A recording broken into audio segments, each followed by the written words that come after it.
Hola, buenas noches a todos y a todas. En este ciclo de webinar, en donde el tema va a ser sobre poblaciones especiales, en este caso adultos mayores, em, se va a tratar sobre tratamiento, elección de tratamiento y el problema que tenemos con ellos. Tenemos dos disertantes. El primero va a ser el doctor Diego Stisman, que bueno, ya muchos lo conocen, especialista en cardiología, máster en hipertensión arterial, presidente actual de la Sociedad Tucumana de Cardiología, expresidente de la SAJA en Tucumán y del NOA, y bueno, un reconocido miembro de nuestro comité. Y luego va a seguir el doctor Alejandro Sergio, también un reconocido especialista en cardiología y magíster en hipertensión arterial. Él es jefe de hipertensión arterial del Instituto de Cardiología de Corrientes y además es coordinador de la Red Federal Corazón e Hipertensión. Y bueno, como sabrán, salió en este mes en el volumen 55, hipertensión y cerebro. Así que bueno, muy atinados los disertantes para este tema y contamos con tres panelistas también de gran honor, la doctora Bárbara Nigro, la doctora Claudia Poblete, el doctor Acevedo Iván y bueno, y nuestra presidenta de comité, Tripolone Marcela. Desde ya damos comienzo a este webinar. Bueno, muchas gracias por la invitación. Voy a hablar sobre terapéutica individualizada y los desafíos que tenemos en los pacientes hipertensos que son adultos mayores. Y vamos a empezar directamente con un paciente. Este es un paciente de 72 años que es hipertenso, que toma atenolol para su hipertensión, es dislipémico y está tratado con atorvastatina, tiene arteriopatía periférica. El paciente tiene una obesidad central y al examen en la presión tiene la presión sistólica elevada con la diastólica normal. El electrocardiograma, un patrón de hipertrofia ventricular izquierda, y en el laboratorio tiene una dislipemia mixta. Un paciente de todos los días. El segundo paciente que llega al consultorio tiene 10 añitos más, tiene 82 años y este paciente toma enalapril 2 veces por día por su hipertensión. Tiene algunas particularidades como que tiene depresión, tiene deterioro cognitivo y algo importante y es que, perdón, el paciente se cayó hace 3 meses y tuvo una fractura de cadera. Es dependiente de prácticamente todo, tiene un índice de masa corporal muy bajo, tiene también presión alta, sistólica elevada con diastólica normal, también tiene hipertrofia en el electro. Y en análisis vemos algunas cosas como creatinina elevada y anemia. Entonces, este es el grupo de pacientes que podríamos decir que pueden caer en nuestro consultorio, de los cuales vamos a intentar hoy ver cuáles serían las estrategias para su tratamiento. En primer lugar, ¿cómo definimos esta entidad? Y decimos que adulto mayor se refiere a una población mayor de 65 años. ¿Por qué se usa esto que parecería arbitrario? Bueno, porque a partir de acá suele haber cierta aceleración en el envejecimiento vascular. En general, se accede a una jubilación y la mayoría de las todavía no tienen limitaciones en sus actividades diarias. Pero esta llamada tercera edad la podríamos extender hasta dónde, hasta otro punto de corte arbitrario que generalmente se acepta 80 años, a partir de que se llama cuarta edad, y quinta a partir de 90. Son todas poblaciones que están en gran crecimiento. ¿Por qué cambia a los 80 años? Porque acá ya es más probable tener comorbilidades, fragilidad y pérdida de funcionalidad. Pero el concepto es que son grupos muy heterogéneos, es decir, no siempre la edad del calendario va a marcar la edad biológica de mi paciente. Tengo que ver a mi paciente, no solo ver la edad para tomar la conducta. ¿Es raro ser hipertenso a esta edad? No, es recontra común. A medida que aumenta la edad, aumenta la hipertensión. Lo raro a esta edad sería tener un paciente que no sea hipertenso. En general son más mujeres que varones, tienen más comorbilidades, menos ingresos económicos, como si viviéramos en Argentina, y tienen disminución de algunas de sus funciones, metabolismo hepático, renal, gastrointestinal, cosa a pensar cuando lo tengo que medicar. La mayoría son hipertensos primarios, pero puede haber una causa secundaria, que la más común es la aterosclerótica, la estenosis arteriorenal aterosclerótica. Y hay que entender algunas cosas en su fisiopatología que van a guiar nuestra conducta terapéutica. Con el envejecimiento se va perdiendo la elasticidad arterial, las arterias se ponen más rígidas. Lo normal sería como en el cuadrito de arriba, en el primer corazoncito, una arteria elástica que cuando la onda refleja vuelva al corazón lo haga en diástole y mantenga la perfusión coronaria. Pero estos pacientes tienen arterias rígidas, vuelve antes, porque tienen velocidad de pulso elevada. Vuelve en fin de sístole. ¿Qué quiere decir esto? Aumenta la presión de fin de sístole, o sea, la poscarga ventricular izquierda, lo que genera hipertrofia. Y baja la diastólica, o sea, comprometo la perfusión. ¿Y cómo me doy cuenta de eso? Fácil, le tomo la presión. Tienen presión, como los dos ejemplos que vimos al principio, presión sistólica alta y diastólica baja, o sea, hipertensión sistólica aislada. Como vemos acá, tanto en varones como en mujeres, arriba la sistólica, abajo la diastólica, a medida que aumenta la edad, aumenta la sistólica. Pero la diastólica a partir de los 60 años tiende a ir disminuyendo. Y es por eso que, como vemos acá graficado en celeste, el fenotipo más común del paciente con añoso va a ser la hipertensión sistólica aislada. Otra cosa, a medida que aumenta la edad, baja el índice cardíaco y aumenta la resistencia vascular periférica. Es decir, lo más probable en un paciente añoso es que tenga lo que se llama un patrón hipodinámico e hiperresistivo. Y acá lo encontraré en mi paciente, por lo cual acá también debería pensar yo, ¿lo trataría con un beta bloqueante? Y probablemente no, salvo que tenga alguna indicación puntual. También son pacientes con hipertensión crónica, por lo que tienen la curva de autorregulación cerebral desplazada a la derecha. ¿Qué quiere decir eso? Toleran muy bien estar hipertensos sin síntomas, pero cuando hago un descenso rápido de presión, hacen hipotensión relativa, de cual ya vamos a hablar. Es decir, cuando lo trate, lo tendría que hacer en forma lenta. Y finalmente, tienen más capacidad para el sodio. Son sal sensibles. Si le doy sal, sube mucho. Si le dato dieta hiposódica, mejora mucho. Bueno, ¿qué dificultades puedo tener? Suelen tener a la hora del diagnóstico mucha variabilidad de presión arterial, hipertensión oculta, hipertensión de bata blanca, por lo cual el mapa siempre va a ser útil. También en el consultorio es fundamental ponerlos de pie porque muchos tienen hipotensión ortostática y eso va a modificar mi conducta terapéutica. Y les había dicho que tienen mucha hipertensión de bata blanca. Normalmente la población tiene entre un 20 y un 25%, pero estos pacientes pueden tener 40 y más por ciento de hipertensión de cuerpo blanco. El problema es que cuando hago un mapa, si llega a los 80 años ya no tengo punto de corte. Tendré que utilizar lo que me diga mi sentido común, pero no hay punto de corte para mayores de 80 años. También estos pacientes a veces presentan un fenómeno que es interesante que se llama hipotensión postprandial.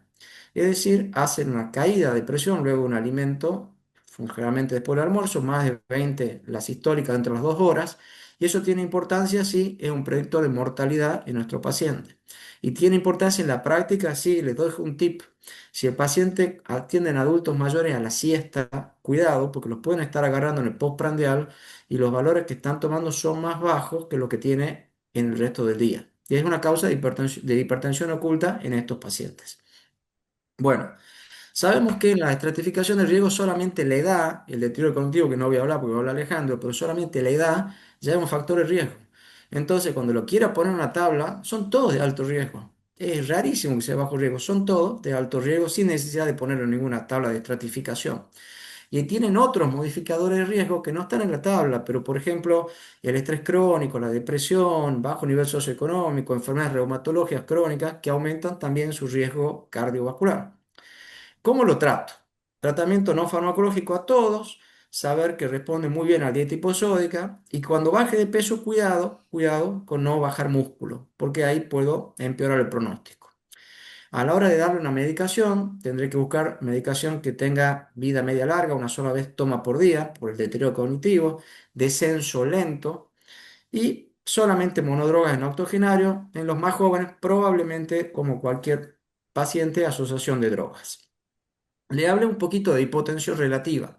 ¿Qué es esto? A este grupo de pacientes que tienen autorregulación desviada mucho a la derecha, cuando le bajo rápido la presión, o sea, inicio tratamientos intensivos o con vasodilatadores de acción rápida, hace mucha hipotensión relativa. Es decir, la presión está normal, no está baja, está normal, pero el paciente se siente mal. El paciente tiene astenia, mareo, suele durar 2 a 4 semanas. ¿Y quién tiene más riesgo? El añoso y el deshidratado. Entonces, iniciar tratamiento un poquito más despacio.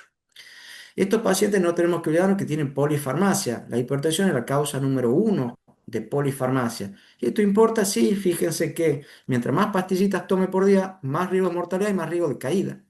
Y por otro lado, es muy importante trabajar en equipo porque pasan cosas como que le doy una amlodipina, le da edema, lo ve un clínico y le da furosemida.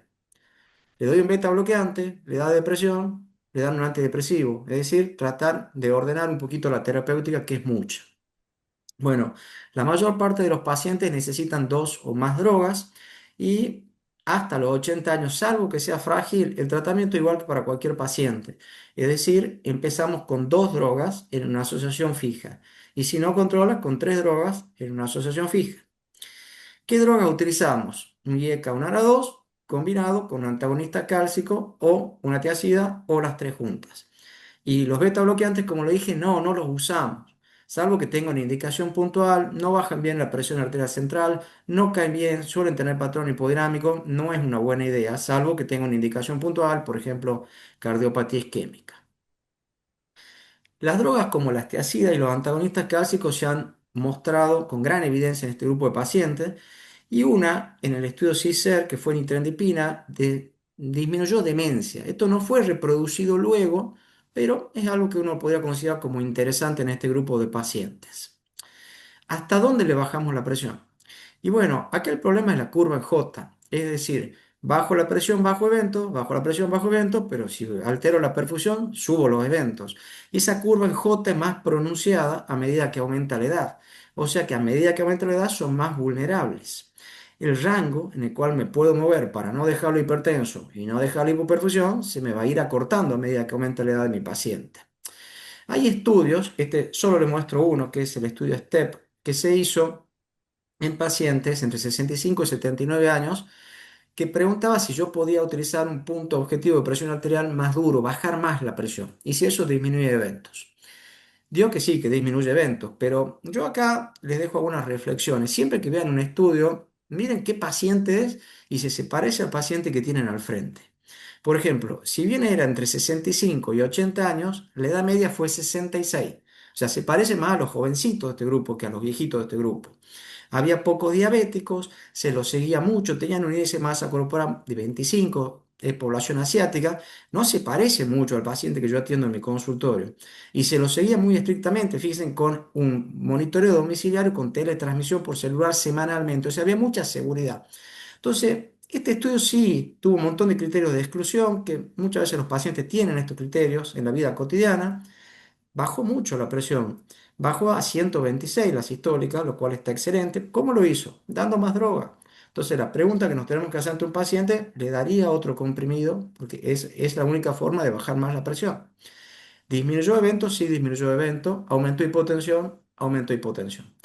¿Y qué conclusión podemos sacar? Si mi paciente se parecería más a esto, si estuviese dentro de lo añoso, pero dentro de los más jóvenes, sin muchas comorbilidades, podría buscar objetivos menores a 130.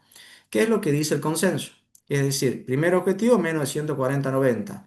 Pero si puedo, si el paciente está bien y lo tolera, que la palabra sería eso, si lo tolera, buscar menos de 130-80. Ahora, ¿qué pasa con los mayores de 80 años? Bueno, hace algunos años no sabíamos si era beneficioso medicarlos y se hizo este, que es el único estudio, el estudio Hivet, una edad promedio de 83 años.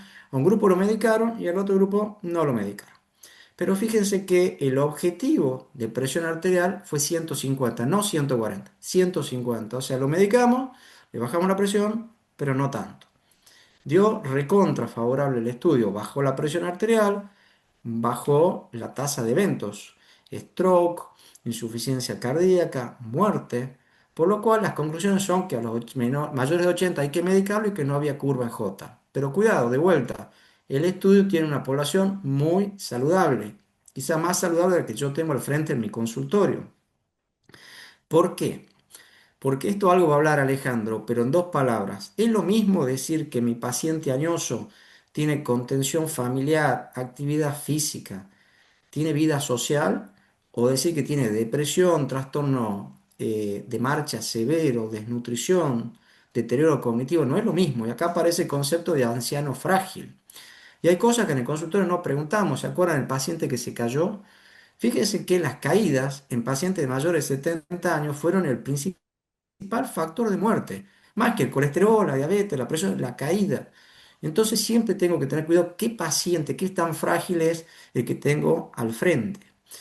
Esta es una revisión del estudio Hayde que les conté recién, donde decía, la verdad que frágil o no frágil sirve bajar la presión. Pero acá yo le pongo el dibujito este de lo tomemos con pinzas. ¿Por qué? Porque de vuelta, la mayor parte de los estudios eran frágiles moderados, no había frágiles severos, no había eso. En general, uno frente al consultorio tiene dos pacientes, el FIT, o sea, es robusto, no es frágil, no tiene comorbilidades, es independiente, o la fragilidad severa, el que es dependiente a todo. La conducta va a ser distinta. ¿Cómo puedo hacer esto? Aparte de verlo simplemente al paciente, hay score, un score de CATS, que es lo que utilizan los europeos, que pregunta cosas en relación a capacidades en la vida cotidiana y separa al paciente en fit, en el enlentecido o en severamente dependiente. ¿Y para qué me sirve? Porque, por ejemplo, el severamente dependiente no le bajo mucho la presión, inclusive puedo necesitar desprescribir droga. En el consenso argentino, ¿qué hicimos? Otro score. ¿Y qué ventaja tiene? Que está el dibujito al lado.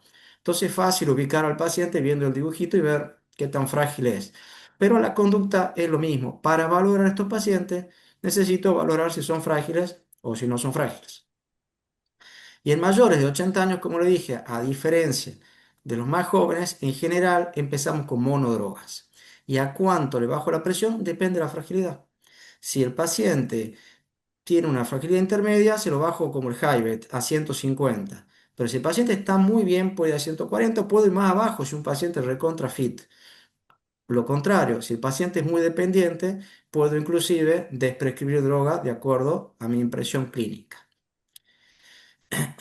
Vamos a terminar recordando los dos pacientes. El primero, 72 años, tomaba atenolol, tenía arteriopatía periférica, estaba con la presión alta.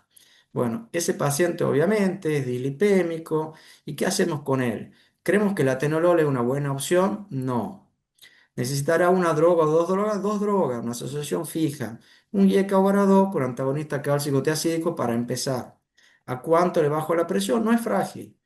A menos de 140 probablemente, y si llego, a menos de 130 si lo tolera. Y el otro paciente, el extremo opuesto, es recontra frágil. Pobrecito, se cayó, se fracturó, tiene depresión, anemia, deterioro cognitivo. Y toma enalapril 2 veces por día. Bueno, ¿qué haríamos con este paciente? Es frágil. Bueno, la conducta depende de ustedes. Si lo van a medicar, una droga que dure 24 horas, si no, no 2 veces por día. ¿A cuánto? A 150, a menos. La decisión va a depender de ustedes. Bueno, para ir terminando, podemos decir que la hipertensión es muy frecuente en este grupo de pacientes. La más común es la sistólica aislada. Es importante la prevalencia de bata blanca y de oculta. Siempre hay que hacerlos parar por la hipotensión ortostática. Siempre son de alto riesgo. Y para tratarlos, evaluar la fragilidad, personalizar los tratamientos. Y como digo varias veces, antes de tratarlos, nosotros tomarnos las pastillitas de sentido común. Bueno, muchas gracias. ¿Te puedo hacer una pregunta, Diego? Los saludo a todos porque Hola, no pude doctor. llegar. Tuve un problema con el auto y no pude llegar. Pero quiero hacerte una pregunta. En un paciente de 75 años, normotenso, ¿vos le darías espironolactona? Si es normotenso, Sí. no.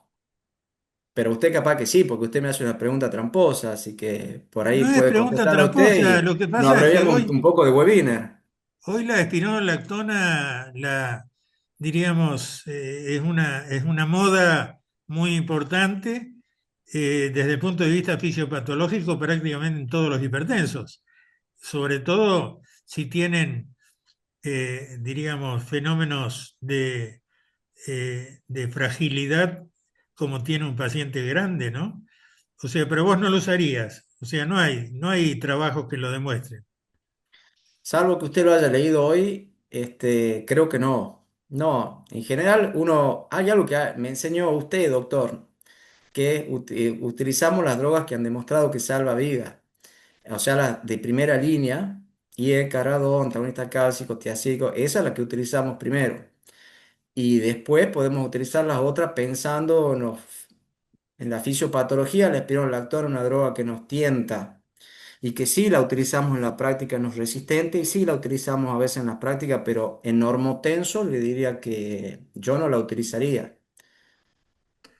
Coincido con vos, Dieguito. Muchas gracias por la Ah, respuesta. bueno, menos mal. Por ahí tenía insuficiencia cardíaca y sí le damos. Acá, No, Mario, le damos paltanizada a nosotros a esos pacientes. Normotenso, no le damos espiro, le damos paltanizada. Acá dicen que anda muy bien. sí, Es una broma. claro. Pero no te creas que es tan broma, ¿no? Ahí, En esa zona del mundo hay eso, ¿no? hay eso y el director nuestro vendió la patente por más de $5.000 a una herboristería de Estados Unidos, pero en realidad la usa la gente para el tratamiento del colesterol, digamos. ¿Y vos para qué lo usás? Yo, dicen que mejora el funcionamiento de los hombres por acá en la zona también, así que yo de vez en cuando un té de paltanizada me tomo, ¿está bien o no? Está muy bien. Y no de vez en Bueno, cuando, porque se estaba bueno, diciendo que no conseguía para todos los días. Está muy bien, está muy bien. Bueno, bueno. Alejandro, me encanta verte.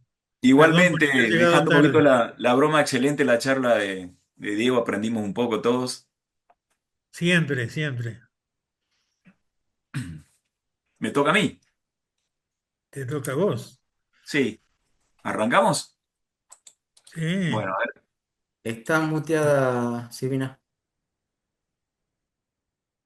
Que arranquemos, arranqué. a ver, porque hoy me estaban ayudando con el tema de la presentación y vamos a ver si está todo bien. A ver, ¿pude compartir pantalla o no? Sí, se ve perfecto. Ahora Perfecto. Perfecto. sí. Ok. Bueno, bien. Entonces, a la charla mía yo le puse este título, ¿no? Hipertensión arterial, cerebro en riesgo. Vamos a partir poniéndonos en contexto de lo que significa la evolución a la demencia en el mundo entero, ¿no? Y esto realmente yo cuando me topé con estos datos realmente me pusieron en un estado de alarma. Digo, ¿esto realmente está pasando?" Me preguntaba. Bueno, fíjense, eh, los números de nuevos casos de demencia cada año en todo el mundo son de aproximadamente 7.700.000 personas. Se diagnostica una demencia cada 4 segundos. Esto realmente a mí me causó mucha impresión, ¿no? Se estima que 35 millones de personas en todo el mundo vivían con demencia en el 2010 y se prevé que esta cifra se duplique cada 20 años, ¿no? Entonces alcanzando 65 millones para el 2030 y 115 millones para el 2050. Esto realmente es un problema de salud pública impresionante porque hoy mismo, si ustedes se dan cuenta, que nuestro sistema de salud aquí, como en otros lugares del mundo, no está preparado para absorber este problema de salud pública, ¿no? No tenemos las instituciones ni los medios para recibir y, digamos, darle la respuesta a estas personas que son diagnosticadas de demencia. Bien, yo voy a tratar de vertir 5 o 6 conceptos importantes que los que ya nos han escuchado a, a Augusto, a Gustavo y a mí, bueno, los han escuchado varias veces, pero vamos a repasar algunas cosas puntuales y que son conceptualmente importantes. El cerebro es el órgano blanco, digamos, más afectado en la hipertensión arterial y esto no hay ninguna duda, ¿no? Es el órgano predilecto por la hipertensión para causar su impacto, vamos a decir. Y fíjense este estudio hecho por este grupo eh, de Países Bajos, el doctor Henke, hizo simplemente evaluar o evaluó el daño al órgano blanco de casi 200 pacientes hipertensos. Y bueno, a los que evaluaba la parte cardiológica le hacía una ecografía, le hacía una resonancia cerebral y a los que evaluaba la parte renal le hacía creatinina y filtración glomerular. Fíjense ustedes, los pacientes que tenían, los hipertensos que tenían daño cerebral era el 43%, 26% renales, daño renal y 21% cardíaco. Pero lo interesante de esto es que el 35% de estos pacientes solo tenía daño cerebral y no tenía daño cardiorrenal. Esto lo reprodujo más adelante el doctor Utesquit en otro estudio en 2018. El doctor Bazán de la Corte de Framingham, lo mismo, fíjense, esto variaba de 20 a 50 dependiendo del nivel de hipertensión o del grado de hipertensión que tenían estos pacientes. Y nosotros en el 2023 hicimos un trabajo multicéntrico que, bueno, comprometió 4 centros en Argentina y uno en Uruguay. Evaluamos 441 pacientes y evaluamos daño a órgano blanco en hipertensión arterial. Con la salvedad que nosotros hicimos nuestra evaluación cognitiva del test reloj y no le hicimos resonancia, ¿no? Por un tema de costo y que somos un país subdesarrollado, ¿no es cierto? Pero fíjense ustedes, el 60% de nuestros pacientes tenía daño de órgano blanco, pero el 38% tenía daño cerebral, el 32% daño cardíaco y el 20% de daño renal. Volvimos a detectar un 30% de pacientes hipertensos que solo tenía en la evaluación daño renal. Recuerden que el test cognitivo que usamos nosotros es como un subrogado del daño de órgano blanco cerebral que tiene mucha, digamos, relación con lo que le está pasando anatómicamente al cerebro.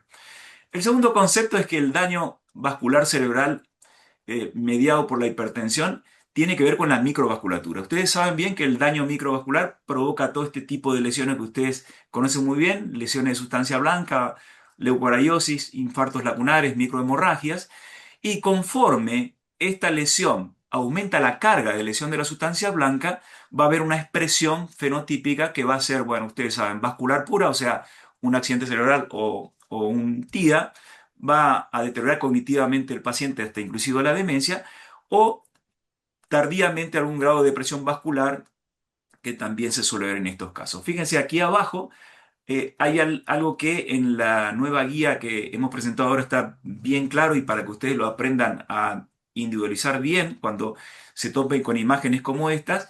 La escala de Faseca es una escala visual de resonancia que traduce en este caso la carga de lesión de la sustancia blanca. Y fíjense ustedes cómo del grado 0, donde una resonancia normal, 1, 2 y 3, en este caso cuando hay ya confluencias, seguramente, digamos, hay pocas posibilidades que un test cognitivo, como por ejemplo el test del reloj, sea normal en un paciente con esta carga de lesión de sustancia blanca. Entonces, para cerrar este concepto, voy a decirle que el daño de la microvasculatura genera el daño en la sustancia blanca, las microhemorragias y los infartos lacunares que ustedes conocen, para finalmente esa carga de lesión de sustancia blanca expresarse fenotípicamente como ustedes conocen. ¿De qué depende esto? Depende de la carga de lesión de sustancia blanca y de la progresión del tratamiento, o sea, de el tratamiento exitoso o no de la hipertensión para que esto evolucione definitivamente a la expresión clínica que queremos evitar.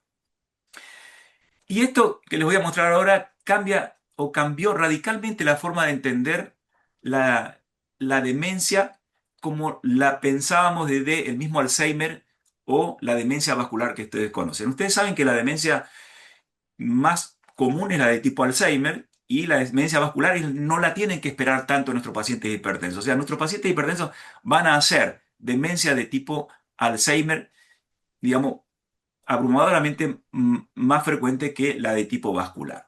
Ahora, el viejo estudio este de las monjas del doctor Snowdon en la Universidad de Milwaukee es fascinante porque él hizo casi 700 autopsias de estas monjas que estaban en un claustro, esa era una comunidad cerrada, eran todas docentes, eran de una alta escolaridad, y el trato era que conforme fueran falleciendo iban a donar su cerebro. ¿Qué ocurrió?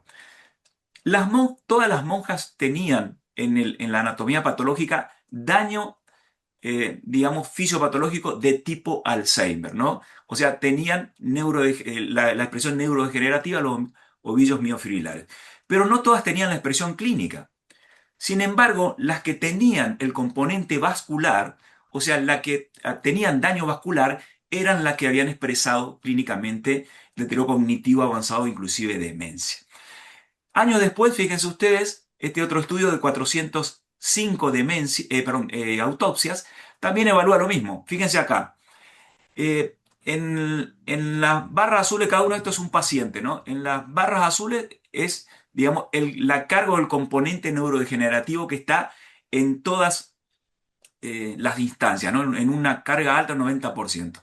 En verde, cuerpos de Lewis, que es otro tipo de demencia que no nos va a ocupar hoy. Y en rojo, el componente vascular. Vamos aquí, de 32% del componente vascular, donde hay una performance cognitiva normal, aquí, fíjense ustedes, cuando el componente vascular aumenta al 64%, es donde la expresión, inclusive de demencia, es, digamos, significativamente mayor. Entonces, ¿qué nos está diciendo estos estudios tan representativos? Que si bien existen las demencias, digamos, eh, digamos, en la polaridad, que son exclusivamente neurodegenerativas, o sea, Alzheimer puro o vasculares puro, la inmensa mayoría no lo es. Entonces, la gran mayoría son mixtas, donde el componente vascular y la hipertensión arterial no controlada juega un rol central en el desarrollo de este tipo de demencias.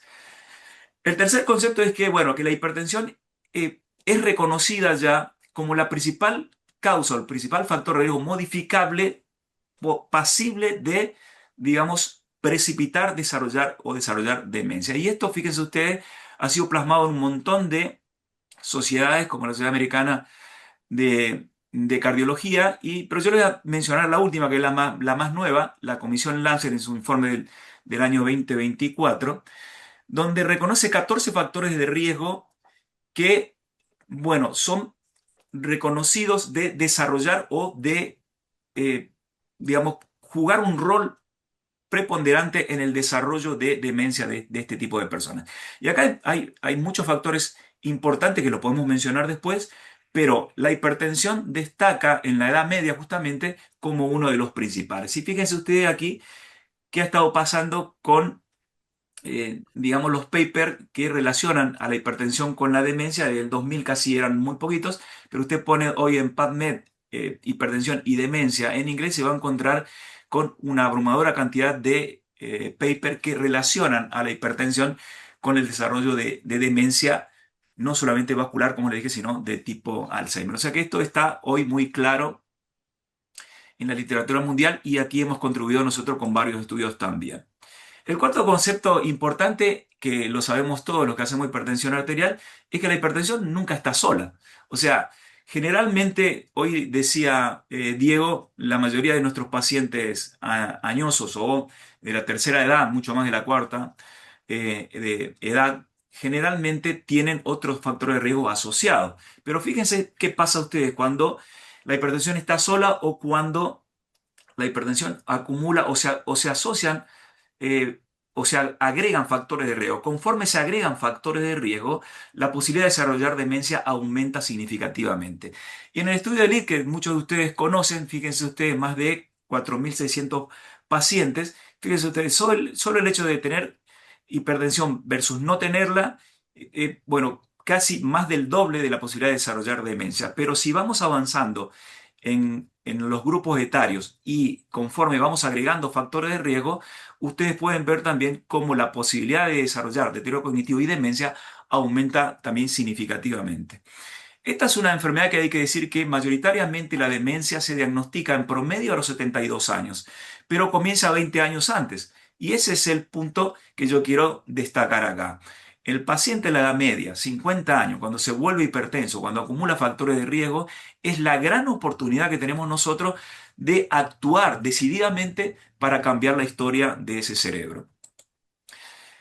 El quinto concepto importante es la carga. La carga de presión arterial está estrechamente relacionada a la demencia.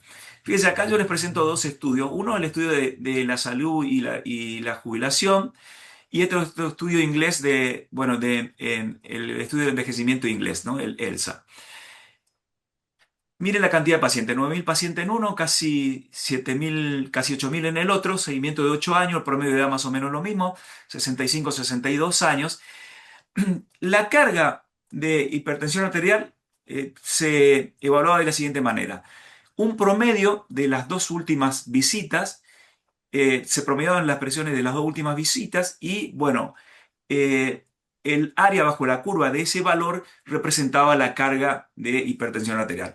Ahora, para hacerlo más simple, la cantidad de tiempo que este paciente se mantenía hipertenso. Yo lo llevo, por ejemplo, cuánto tiempo el paciente está bien anticoagulado o cuánto tiempo el paciente diabético está en meta de hemoglobina glicosilada, por ejemplo. Entonces, ¿cuánto tiempo este paciente está hipertenso en realidad? Y fíjense ustedes, para la presión de pulso y para la presión sistólica, esto tuvo estrecha relación con el deterioro cognitivo, con la posibilidad de desarrollar demencia y con la mortalidad de estos pacientes. El sexto concepto importante es el patrón de la trayectoria. Yo siempre le explico esto a mis pacientes, que lo importante es decir, yo se los grafico así. ¿Cuál es el promedio de presión que usted maneja y el tiempo que permanece hipertenso? ¿Está? El tiempo en años. Entonces, esto que es el estudio de ARIC de aterosclerosis que ustedes conocen, un seguimiento largo, 25 años, dice, más o menos, para no extenderme mucho en el tiempo, digo, si el paciente se vuelve hipertenso en la edad media de la vida, en la línea verde, síganme, y se mantiene hipertenso a lo largo de toda la vida, tiene 3 veces, casi 3 veces más posibilidad de desarrollar demencia. Y si el paciente se vuelve hipertenso en la edad media de la vida y al final de la vida se vuelve hipotenso, ¿vieron esos pacientes que al final, cuando se ponen, digamos, mayores o frágiles, como decía Diego, hay que empezar a desprescribir, adelgazan? Bueno, hay seguimientos que dicen que en 5 años de que el paciente se exprese con una demencia, el paciente comienza a hipotensarse y hay que prestarle mucha atención porque esto también es un signo de mortalidad. O sea que claramente la trayectoria de hipertensión, de cuando más joven me vuelvo hipertenso y más tiempo estuve hipertenso, probablemente más riesgo de demencia tenga ese paciente. Bueno, dicho los conceptos que quería que tengan claro, vamos a hablar un poquito de lo que hemos estado haciendo con nuestro grupo de trabajo en estos últimos 20, 25 años. Y este es el trabajo emblemático, el que dio el puntapié inicial, donde nosotros quisimos involucrar a los cardiólogos para que evalúen el cerebro en su consulta diaria, ¿no?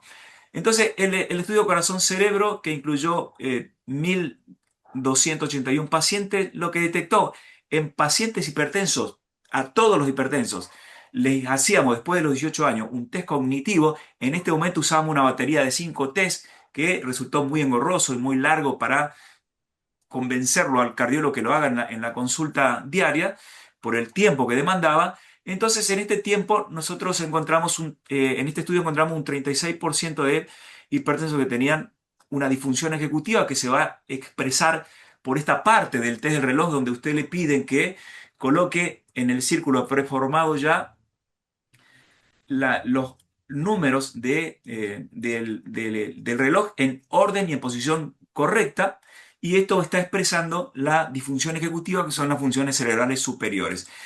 Y encontramos también un 48, casi 50% de alteraciones de la memoria semántica, que tiene que ver con esta posibilidad de visoconstrucción. Esto tiene que ver con todo la cognición aprendida del paciente a lo largo de su vida, donde tiene que después luego hacer la visoconstrucción y evocar cómo colocar las agujas en las 4-20, con lo que significa poner, digamos, una aguja, las dos agujas, una en las 4, una en las 8, o sea, en las -20, y el segundero, digamos, o el minutero, mejor dicho, en este caso, más largo que la agujita que marca la hora.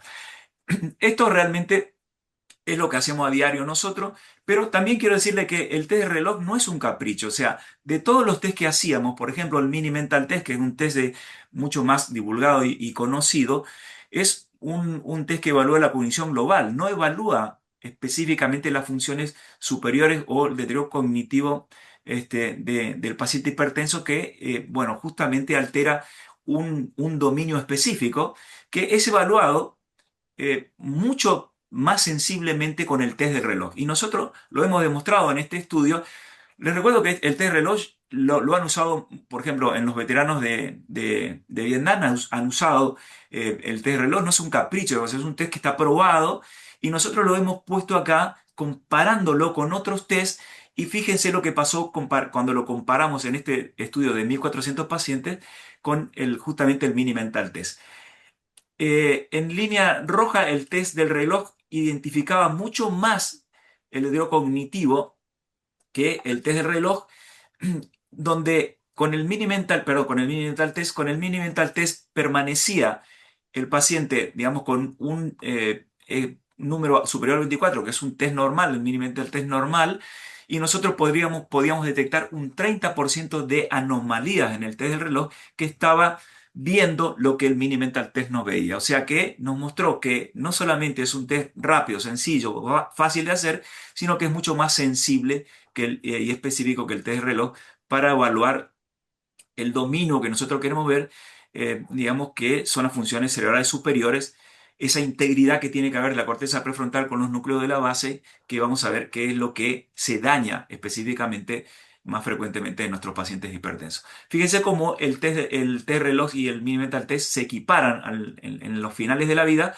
porque bien dijo Diego hoy, la edad permanece como el principal enemigo del cerebro. O sea, la edad es el determinante mayor de demencia que tenemos. El segundo, fíjense ustedes, es la poca instrucción, y esto lo deja reflejado en el informe de la Comisión Lancet dentro de sus, digamos, determinantes más importantes. O sea, el cerebro poco instruido, un paciente que no recibió instrucción comparado con un paciente universitario, el paciente universitario tiene menos posibilidad de desarrollar demencia. Y esto está claro, o sea, pero el primer factor vascular que tiene una impronta, digamos, para desarrollar potencialmente deterioro cognitivo y demencia es la hipertensión arterial. Entonces es importante entender que nosotros tenemos un país que tiene una población envejecida, somos el tercer país más envejecido detrás de Cuba y de Uruguay. Tenemos una baja instrucción, tenemos el 60% de nuestra población no termina el secundario, y tenemos una prevalencia de hipertensión del 50% para mayores de 30 años, con un bajísimo control, y esto convierte, digamos, a nuestra sociedad, digamos, en una sociedad, digamos, en riesgo de demencia conforme esto siga siendo como es a la fecha. Bien, fíjense ustedes lo que pasaba con lo que yo le comentaba recién. Aquí arriba, un mini mental test normal en los tres casos. Pero fíjense ustedes, una escala de Faseca 1, 2 y 3. Aquí cuando hay confluencia, o sea, una carga alta de daño de la sustancia blanca con esta imagen confluente, nunca va a haber un test de reloj normal. Esto es lo que vemos habitualmente, como nosotros decimos que el test de reloj es un subrogado, digamos, de lo que está pasando a ese cerebro en su anatomía, vamos a decir, ¿no? Entonces ustedes pueden ver cómo va deformando el test de reloj conforme la carga de la sustancia blanca aumenta. Y nosotros hemos visto en un estudio de 70 pacientes que les hemos hecho resonancia, cómo cada punto que sube en la escala de Faseca, el test de reloj cae medio punto aproximadamente. Bien, no queremos hacer el test de reloj. Hay otras formas de evaluar o estratificar el riesgo de demencia que tiene nuestro paciente. Bueno, existe esto que es sumamente importante, que es el score de CAIDE, que, bueno, la doctora Kivipelto en Finlandia lo llevó adelante, pero no para pacientes hipertensos, sino para comunidad en general. Y fíjense ustedes los criterios que utiliza este score. Algunos que son modificables, como la presión arterial, el índice de masa corporal, el colesterol, o el sedentarismo, la actividad física; otros que no lo son, como la edad y el género, y la educación que les mencionaba recién. Esto tiene un punto de corte de 9. Fíjense ustedes que conforme el paciente aumenta en el número, digamos, de factores de riesgo, el mayor es 12 a 15, puede uno predecir un 16% de posibilidad de desarrollar demencia a 20 años. ¿Qué hicimos nosotros? Bueno, aplicamos este test a nuestros estudios de corazón-cerebro y encontramos un 40%. Acá nosotros, recuerden que el test de CAIDE o el score de CAIDE era aplicado para pacientes no hipertensos, sino en general, digamos, de comunidad general. Nosotros lo aplicamos a los pacientes hipertensos y encontramos que nuestros pacientes hipertensos, con sus factores de riesgo asociados con el score de CAIDE, tienen un 40% de riesgo a 20 años de desarrollar demencia, y cuando lo pusimos el punto de corte por encima de 53, casi 50% nos daba de riesgo. Pero esto se ve claramente acá, como conforme aumenta el score de calcio, punto de corte 9, como les decía, todos los test, el mini mental test, el test reloj y el mini Benton, que usamos también para evaluar la memoria semántica, todos expresan, digamos, deterioro. pero a este nivel de corte, el Mini-Mental siguen sin, digamos, ser efectivo para el screening de deterioro cognitivo. Y sí lo es, fíjense ustedes, el test del reloj y el Mini Boston. Bien, entonces, ¿cuál es la propuesta que plasmamos nosotros en la guía anterior y en la guía que presentamos ahora en el último congreso de FAC? Y ustedes pueden verla publicada ahora en la revista. Es, si ustedes tienen, esto, bueno, nos ha llevado tiempo instaurar este concepto de el screening del deterioro cognitivo en los pacientes. Siempre remarcamos que acá no hacemos diagnóstico de demencia, sino es un test de screening que detecta deterioros cognitivos. Este paciente que tiene un test normal, bueno, lo seguiremos cada 2, 4 años, dependerá de, digamos, la edad que tenga el paciente y el tiempo de hipertensión que ustedes estiman que lleva el paciente. Pero si el estudio da, digamos, un test anormal, probablemente nosotros debamos, o que es lo que hacemos a diario nosotros, es pedirle a, digamos, los que están en la neurociencia, o sea, un neurólogo, un grupo de psicólogos que haga test neurocognitivos completos, pedirles que nos confirmen si el paciente tiene deterioro cognitivo o tiene ya algún grado de compromiso en su vida diaria que él lo califique como demencia directamente, ¿no? Si el paciente es, digamos, confirmado como deterioro cognitivo por el grupo de neurólogos y psicólogos, entonces nosotros aquí sí vamos a una neuroimagen para ver la carga de lesión que tiene la sustancia blanca de este paciente y obviamente este paciente tiene que ir, digamos, primero, ha sido probablemente reestratificado, porque estos pacientes, algunos vamos a ver que no tienen daño renal ni daño cardíaco, por lo menos manifiesto o que ustedes pueden haberlo demostrado. Entonces, este paciente inmediatamente es reestratificado como paciente de alto riesgo, pero obviamente que va a ir digamos, una mayor agresividad en el tratamiento en todo sentido, ¿no? No solamente de la hipertensión arterial, sino de todos sus factores de riesgo que acompañan a este paciente. Así que es muy importante entender que podemos tener, digamos, un caso como el que yo les presento ahora, que esto no es un caso real, pero es un caso que yo les presento para que ustedes entiendan el concepto. Es un paciente que tiene 63 años, 10 años de hipertensión arterial, pero que tiene todos los exámenes de rutina normales, pero ustedes no le han hecho ninguna evaluación cognitiva ni han evaluado el cerebro, pero el paciente se presenta como hipertenso en nivel 1 con 10 años de evolución. Entonces, este paciente es estratificado como de bajo riesgo al conocimiento actual. Pero ¿qué tal si, como habitualmente nos encontramos con un paciente como esto, le hacemos un test del reloj y nos encontramos con esto? Es una sorpresa para todos, inclusive para el mismo paciente. Este paciente es direccionado digamos, al grupo, en este caso yo trabajo con gente que me hace el test cognitivo, me lo devuelve, me lo confirma y yo voy a las imágenes. Y este paciente puede presentarse con imágenes de lesiones de sustancia blanca de esta magnitud, incluidas con confluencias, donde ha sufrido isquemia, hipoxia, ha sufrido la desmielinización y la desconexión de la corteza prefrontal con los núcleos de la base de la corteza temporal donde radica la memoria, y este paciente es un paciente muy diferente que tiene que ser reestratificado como paciente de alto riesgo. Entonces,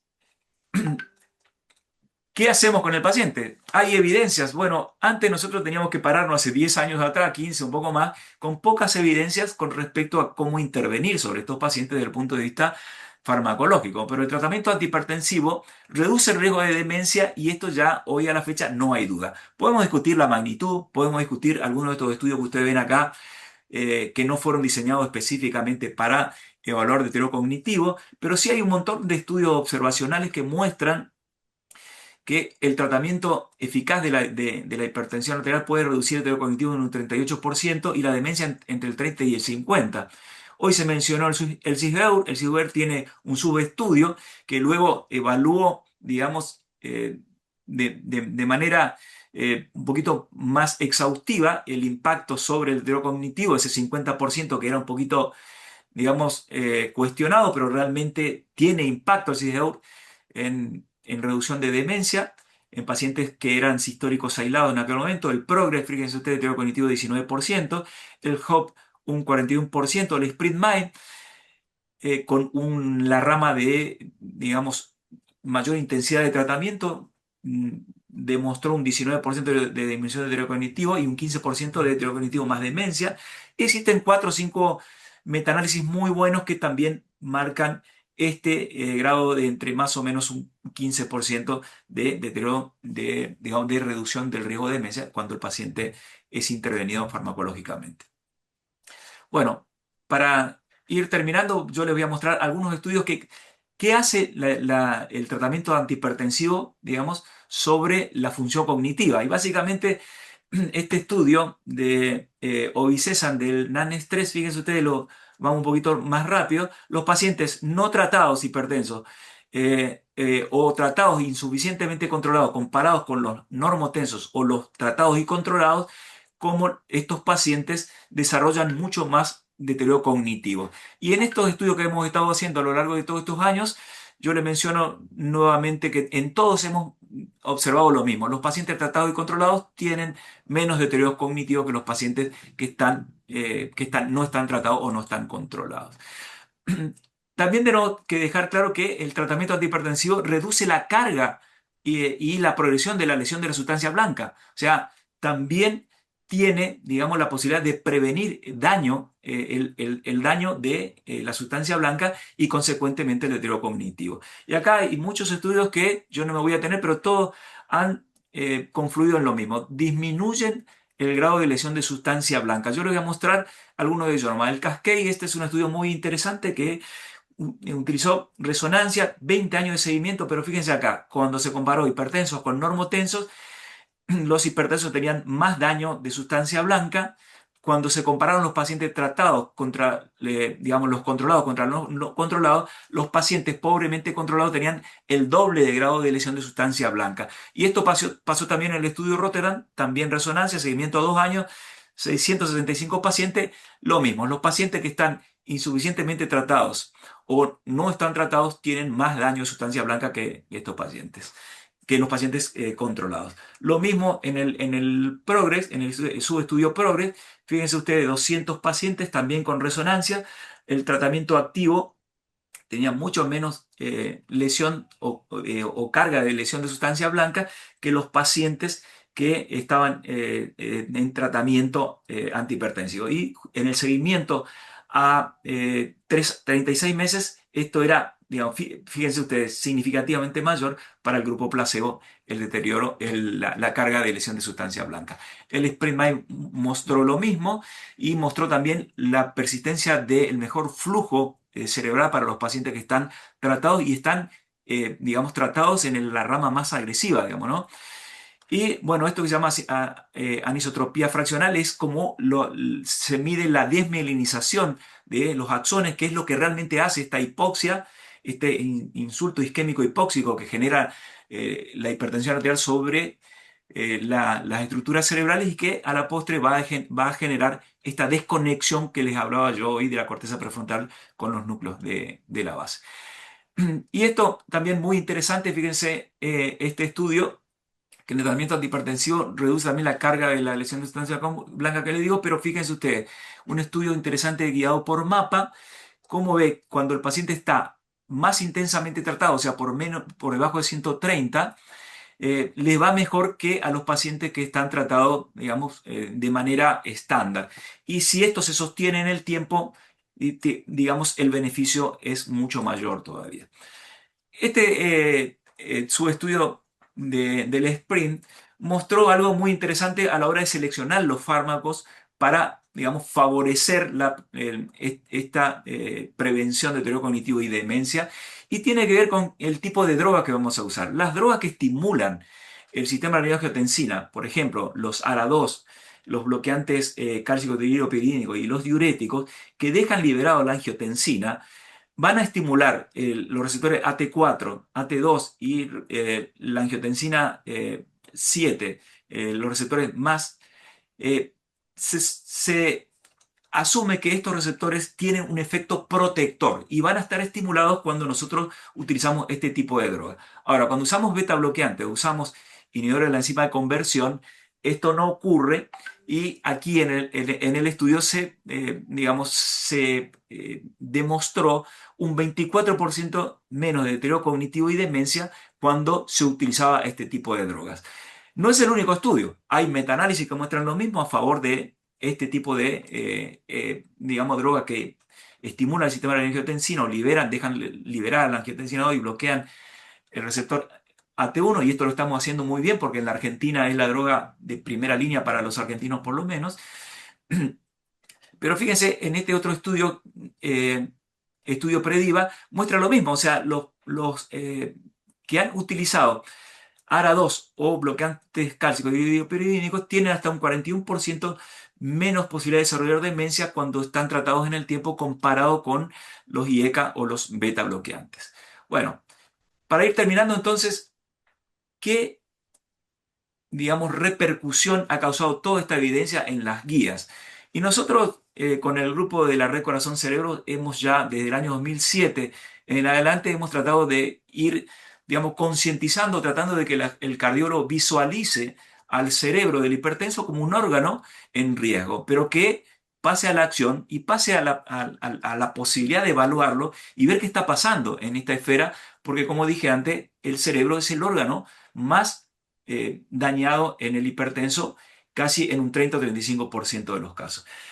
En los últimos dos consensos nosotros hemos podido, digamos, plasmar la recomendación del test de reloj para pacientes mayores de 40 años que tengan queja cognitiva. En el último consenso, que muchos aquí del auditorio han podido, digamos, participar, lo hemos vuelto a reforzar, y aquí todos los pacientes hipertensos de más de 40 años que tengan o no queja cognitiva, nosotros en realidad lo proponemos para todos los hipertensos. Pero si el paciente tiene 10 años de hipertenso y tiene más de 40 años, bueno, yo diría que es el candidato para que le hagamos un test del reloj y evaluemos el cerebro y no dejemos pasar esa oportunidad porque es sumamente importante.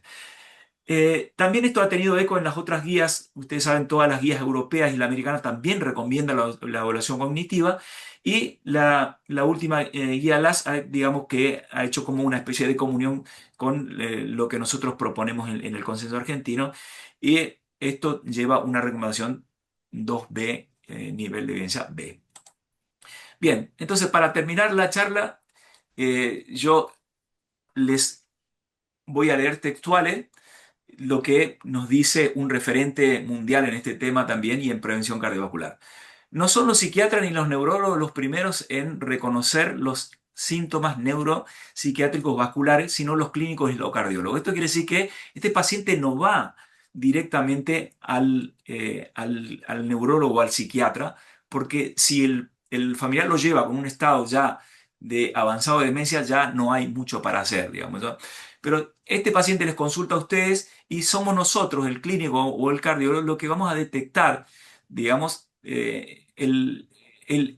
digamos, la punta del ovillo, digo yo, de este problema, y donde el problema puede ser intervenido con mayor eficacia, que en la edad media de la vida. Entonces, lo que se propone son pruebas diagnósticas rápidas y fáciles de administrar, que son las que nosotros estamos proponiendo. Y esto debe ser llevado, digamos, a la práctica en todo paciente hipertenso que ustedes puedan, digamos, tratar en sus consultorios. Y esto es una recomendación de Valentín Fuster que, bueno, el último documento, Augusto y Gustavo le enviaron el documento a Valentín y a Antonio Coca, y ellos, bueno, han tenido la deferencia de leerlo y volver a prologarlo, y así que es una satisfacción que tenemos, donde ellos desde hace mucho tiempo vienen apoyando el trabajo de nuestro grupo. Así que bueno, muchas gracias, gente, por el tiempo. Bárbaro. Alejandro, fantástico. Antes de que los otros panelistas me roben la pregunta, eh, vos ahí nombraste que las glifosinas y los GLP-1 podrían tener efectos a largo plazo. ¿Hay algo que se ha probado? ¿Hay algún trabajo que se está haciendo? Claro, sí. Bueno, en realidad omití decirlo porque la evidencia todavía no son robustas, digamos, ¿no? Pero esta molécula inteligente, como le llamo yo, digamos, en lugar donde es ensayado, es el lugar donde solamente se recogen beneficios. O sea, y en la esfera cognitiva tiene, digamos, estudios que no fueron diseñados específicamente para eso, pero que sí han demostrado una mejoría. Y esto es una línea de investigación nueva, muy alentadora, porque en realidad, si bien las evidencias todavía no son fuertes, hay, digamos, una idea de estudios en curso que están evaluando este punto. Estudios observacionales, digamos, ya están donde la cognición de los pacientes tratados a 2 años con estas drogas, bueno, mejoran significativamente. O sea que yo digo, para mí, después de si me permite una opinión personal, ¿no? Después de la penicilina, la aspirina, las estatinas y los antihipertensivos, estas drogas vienen a ser, digamos, la apuesta más grande que tiene no solamente el sistema cardiorrenovascular, sino también el cerebro, ¿no? Y otra pregunta que vos más o menos también ya la has enunciado. Aparentemente las drogas que actúan sobre los receptores AT2, fundamentalmente, otros también, pero fundamentalmente AT2, son drogas antihipertensivas que son las que se deberían usar en caso de trastornos cognitivos. ¿Hay trabajos comparativos que muestren que esto es así?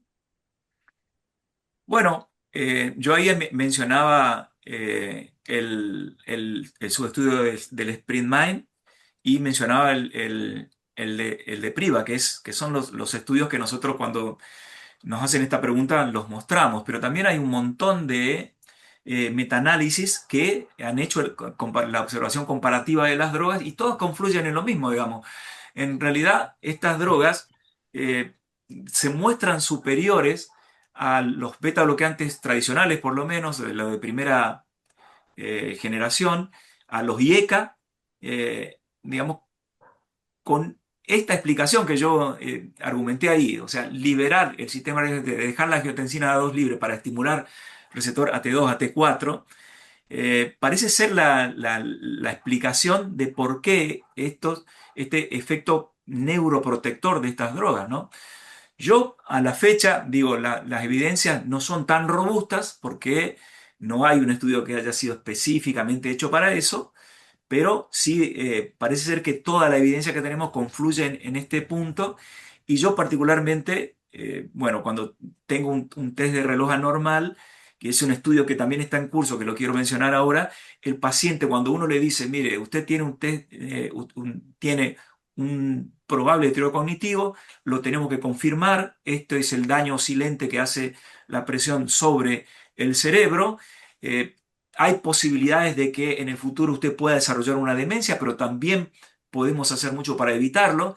Este paciente, ahora estamos empezando a llamarlos ya a 6 meses y algunos ya a un año. Le hacemos el test de Morisky-Green también porque estamos relacionando que los pacientes que menos adhieren al tratamiento son los que más deterioro cognitivo tienen. Entonces, ver si podemos decir, bueno, a estos pacientes que yo les detecto deterioro cognitivo, indefectiblemente salen todos con un ARA2 y un bloqueante cálcico.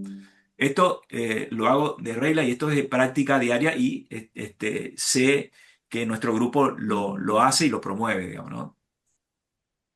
Gracias. Lo otro Perdón, importante es quisiera. el grado de descenso de la presión.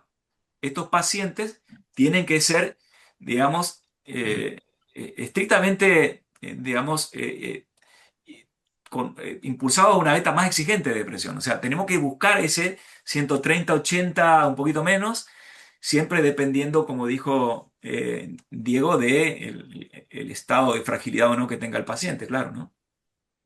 Alejandro, vos nombraste dos cositas que son trascendentes, que son ARA2 y adherencia. Y hay otro motivo por el cual yo le daría a cualquier paciente un ARA2 como primera droga y asociada a, y es los eventos adversos, es decir, algo de lo que los médicos hablamos poco, pero uno de los motivos fundamentales por los pacientes no son adherentes, dentro de tantos que hay motivos, es porque generalmente los médicos no le damos el valor que tiene para el paciente los efectos adversos. Y la ARA-2 tienen la misma posibilidad de tener efecto adverso que el placebo. Pues vos sabés que si le das un antagonista cálcico tenés el edema, le das un IECA tenés la tos, diurético le das calambre, qué sé yo. Cuando vos das un ARA-2 no tenés prácticamente problemas de ese tipo. Entonces, más allá de los beneficios neuroprotectores que vos decís, uno hoy prácticamente, salvo por cuestión económica o por alguna indicación puntual que tenga otra droga, por lo menos de mi punto de vista, tendría que preguntarse por qué no inicio con un ARA-2 asociado a algo. Si no lo estoy haciendo, tendría que haber alguna explicación, pero si no, parecería ser lo más lógico, de mi punto de vista. Tal cual, es la gran falencia que tenemos, ¿no? Cuando vemos los estudios Rata 1, Rata 2, el Conoce y Controla. Mañana a mí me toca el Ateneo Institucional acá y tratar de convencer por enésima vez a los cardiólogos de corriente que la monoterapia no es el camino. O sea, pero ¿cuánto tiempo hemos hablado de esto? Porque yo cuando vos decías esto digo, está bien el ARA2, pero estos pacientes casi nunca están solo con ARA2, casi todos están con una combinación. Entonces, es lo más probable que el paciente tenga que llevar una amlodipina o lercanidipina, o tenga que llevar un tiacídico. Pero convencer a la comunidad médica no ligada a la hipertensión arterial que el camino no es la monoterapia para el 90% de los pacientes, es un gran fracaso nuestro, digamos, ¿no? Yo lo veo así, es un enorme fracaso de la Saja, de nosotros, de individualmente, todo lo que hemos dado, las charlas, porque la gente no se anima a usar las combinaciones. Y esa es una realidad que no la hemos podido cambiar. Lo hemos visto en Renata 1, Renata 2 y lo vemos en el consenso. Y ayer la colega que va a ser de panelista mío, le mandé a evaluar 3.000 presurometrías nuestras. El resultado de los pacientes tratados con monoterapia vuelve a ser el 71%. Y tomé un corte de la campaña que está ahora en curso, Conoce y Controla, de los pacientes correntinos acá, o sea, los de la calle, otra vez un 72%. O sea, eh, ¿qué está pasando acá y cuál es la estrategia? Vos, Mario, a ver, te tiro este problema. ¿En dónde estamos fallando para que, por ejemplo, hoy los que nos están escuchando acá, no es el problema, pero ¿cómo podemos salir cada uno de nosotros a resolver este problema y decir, estos pacientes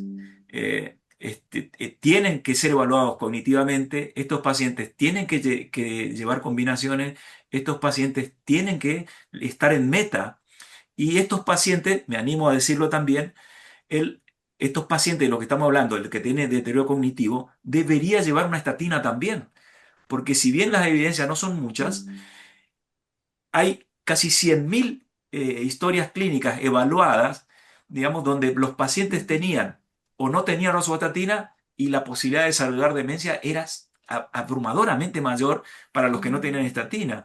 Y luego, los que tenían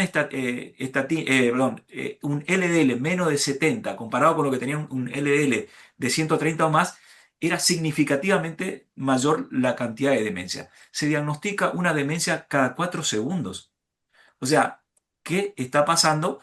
Desde el punto de vista médico es un gran tema no resuelto y es un gran problema de salud pública, ¿no? Pero Mario, ¿qué hacemos con la monoterapia? No, vos tenés razón, se insiste mucho, pero el sistema de salud todavía no está, diríamos, convencido de que tienen que aceptar las terapias combinadas en forma permanente, ¿no? Eso no está totalmente comprendido. Es una cuestión donde la economía juega un rol importante. Claro, pero por ejemplo, mira, nosotros acá tenemos un plan para todo. Si hay algo que, bueno, me declaro apolítico, pero acá tenemos el plan de hipertensión, tenemos el plan beta para los diabéticos. O sea, yo puedo prescribir en el plan de hipertensión dos, tres fármacos y el paciente lo recibe en forma gratuita de por vida. Y cuando evaluamos lo que pasa con el médico de trinchera, por decirlo de alguna manera, prescribe monoterapia. Entonces, hay esa brecha entre la evidencia científica y lo que hace el médico el que atiende mayoritariamente los hipertensos que se ha visto en otra época con la aspirina en Estados Unidos. O sea, la evidencia de la aspirina en el postinfarto era una realidad que conocía todo el mundo, pero los médicos en Estados Unidos la mitad no la prescribía y le llevó 20 años. Pero a nosotros, ¿cuánto tiempo nos va a llevar esto? Porque realmente ser adherente o no ser adherente tiene un 50% de diferencia en riesgos, digamos, de eventos duros. Entonces es un problema realmente importante, ¿no? Yo estoy viendo esto a ver si puedo cambiarle la adherencia a los pacientes cuando le digo, usted tiene deterioro cognitivo y esto puede terminar en una demencia. Espero contestar esa pregunta, a ver si realmente esto, porque veo que Yo los pacientes creo, se impactan mucho. yo ¿Cómo? creo, perdón, yo quiero agregar, Alejandro, un poquito que la única forma, nosotros que estamos en el comité, en la Sociedad Argentina de Hipertensión Arterial y todos los que hacemos docencia, la única forma de cambiar esta historia es educando, educando a nuestros padres, educando a nuestros enfermeros, educando a nuestros alumnos. Es la única forma de cambiarla, no hay otra forma. Y educando a nuestros pacientes, tomándonos 5 minutos más y explicarlo. No hay otra forma. No creo que el gobierno o la política de salud vaya a cambiar porque esto viene desde hace rato y creo que es como hablamos nosotros en nuestro comité, entre nosotros, la única forma es machacar, machacar, machacar y enseñar. Y bueno, alguna vez Estoy de acuerdo yo con eso, pero ¿sabés entrará, dónde tiene que ser, Barbie? Tiene que ser en la facultad, me parece. sí, Porque el médico claro, desde ahí formado ya nos demostró que no cambia. debe empezar desde primer año, desde la facultad. Y nosotros todos los que somos docentes universitarios, desde ahí, como Mario, docente de farmacología, desde ahí seguramente Mario lo ha hecho, desde ahí tenemos que... pero es muy difícil, es muy difícil que el médico tome correctamente la presión, o sea, es Eh, muy complicado. Tenemos un auditorio seguro que quiere hacer preguntas. Si me permiten un Sí, sí, Clau. comentario, buenas noches a todos. Buenas noches. Gracias, Silvina, por permitirme estar. Estás haciendo un trabajo impecable. La verdad que todas las dos ponencias fueron excelentes. Da para hablar muchísimo. Y a mí me quedé pensando en lo que dijo el doctor Bendesky. Buenas noches, doctor. ¿Qué tal? Del paciente ese de 75 años con presión normal. Yo, pensándolo un poquito más amplio, y quizás, no sé, sea voladora, pero 75 años yo buscaría otra cosa más, y es lo que usted también dijo, como es la edad vascular, ¿no? Eh, yo le digo a los pacientes, hoy no me interesa su DNI, me interesa cómo están sus arterias. Tenemos un estudio que eso ha marcado así, que es lo que nos marca también justamente, y poder evaluar dentro de eso la rigidez vascular. Entonces, yo pensando en este paciente y cómo arrancó y cómo expusieron los chicos, digo, la presión arterial siempre es aislada, está sola, viene con otros factores de riesgo. Evidentemente, los dos chicos que presentaron el doctor Stisman, en los dos casos que presentó, tenían factores de riesgo, o sea que es una enfermedad que cohabita con otras, ¿no? Es la hipertensión arterial más una dislipemia y o una diabetes y o una placa que podemos encontrar, que aparece no exactamente justo en carótidas, sino que femorales. Entonces, mi planteo de todo esto, digo, ¿cómo nos paramos ante una hipertensión aislada? ¿Es aislada o viene acompañada? Eh, Empezamos exactamente todo lo que vemos nosotros que tenemos en Neuquén, con Silvina lo vemos, son tratamientos, el primer eslabón son los médicos generalistas y solamente usan IECA y o diuréticos. Es aislado, la monoterapia. Concuerdo con usted, doctora Nigro, que es la educación y que tenemos que salir, obviamente, y esto hace, porque veo que hay algunos que están conectados que no son del área específicamente y esto está bueno. Y también yo creo que hay que educar a los enfermeros nosotros los enfermeros, el agente sanitario, nosotros es muy importante el agente sanitario en nuestra provincia. Entonces, esa era un poco la reflexión que se me plantea a mí de pararme ante una hipertensión en el adulto mayor solamente y justamente evaluando un deterioro cognitivo que ha empezado hace mucho, mucho tiempo antes para cuando nosotros ya lo vemos sintomático.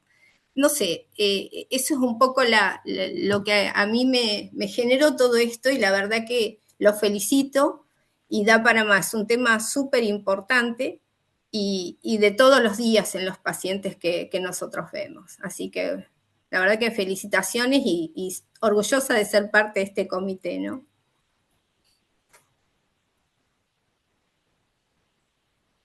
Hola. Iván, ¿qué vas a Iván, decir, Iván? perdón, Doc. No sé si está todavía Iván, si quiere hacer Sí, alguna está. pregunta. Ujú. Sí, buenas noches. Quiero sumar que el tema de la educación, no solamente los colegas, por ahí sería bueno los que tienen la posibilidad o los que tenemos la posibilidad de hacer docencia, involucrarnos también en los planes de estudio, porque como en su momento decía Sergio Bizani, todavía se siguen enseñando y machacando los ruidos de Korokov y tomar la presión con tensión intraneroide. Eso por un lado. En cuanto a Diego, la verdad que muy buenas las presentaciones las dos. Diego hizo por ahí una acotación que muchas veces pasamos por alto cuando hablamos no solamente de la fragilidad, que es la masa muscular del paciente. El músculo es salud, no hay que restringir la actividad física, hay que, cuando se lo detecta al paciente con factores de riesgo, incentivarlo a que mantenga al menos su masa muscular a partir de los 45 años, porque el músculo es salud. Y preguntarte, Diego, vos hablabas de la diferencia entre el paciente frágil y el no frágil. Para el médico que hace consultorio, que no tiene los recursos por ahí de las grandes urbes o de los grandes centros, ¿con qué frecuencia y con qué debo seguir al paciente, tanto al frágil como al no frágil, una vez que lo tengo al paciente en objetivo? Y después quiero hacerle una pregunta a Alejandro. Gracias. Eh, lo primero, para diagnosticar fragilidad es fácil porque hay score que son muy fáciles. El más fácil de todos, el que está en el consenso porque es el dibujito.